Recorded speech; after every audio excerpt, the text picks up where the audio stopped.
Hi, I'm Adriano from the DGSA, and I'm going to show you the palpation of the levator scapula muscle. We noticed on our courses that participants have quite often difficulties to find the right direction of the muscle, and they are looking often too posteriorly, where the semispinalis capitis muscle is running. So remember the landmarks. The origin is the posterior superior border of the scapula, in between the angulus superior and the trigonum, and it attaches on the transverse processes C1 to C4. So the muscle has an oblique direction from caudal posterior lateral to cranial anterior medial. And remember also that the proximal third of the levatoscapular muscle is covered by the upper trap. So let's do the palpation on our model. The direction of the levatoscapula is this.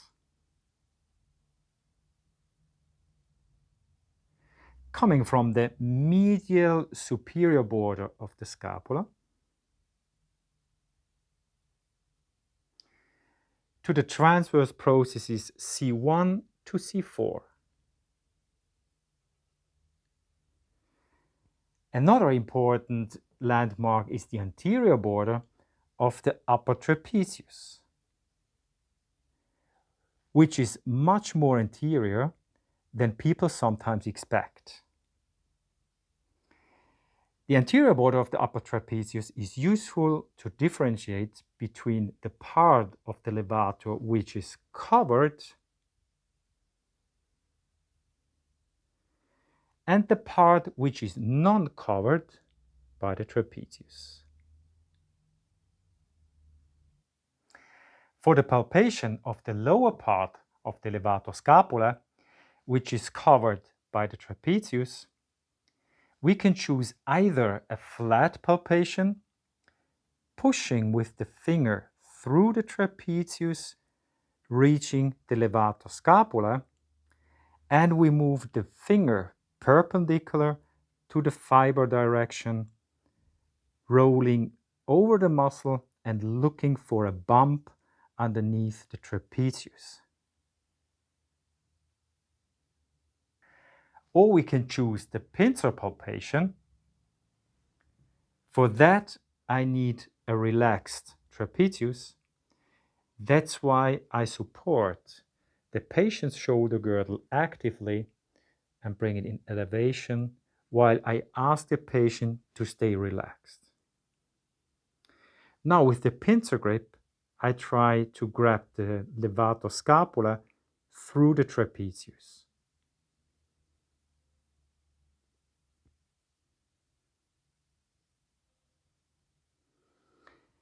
Be aware that you don't take too much trapezius in between your fingers, otherwise you have no chance to grab the levatoscapula. As the levatoscapula is a bulky muscle, it's often mistaken as a muscle thickness in the trapezius muscle. To find the upper part of the levatoscapula, I palpate the anterior border of the upper trapezius first.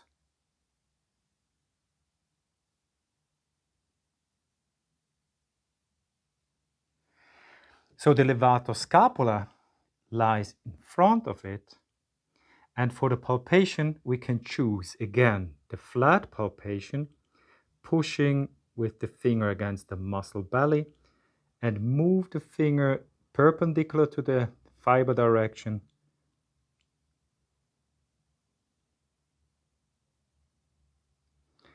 or the pincer palpation. Try to grab it in between your fingers.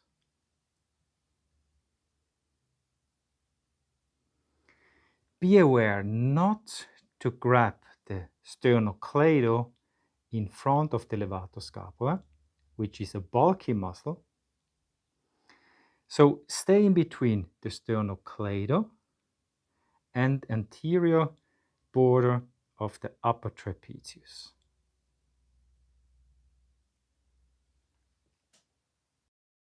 So that's all, folks. I hope this video is going to help you in your daily business as a dry needling and manual trigger point therapist. And don't forget to visit our webpage and to give me your thumb up.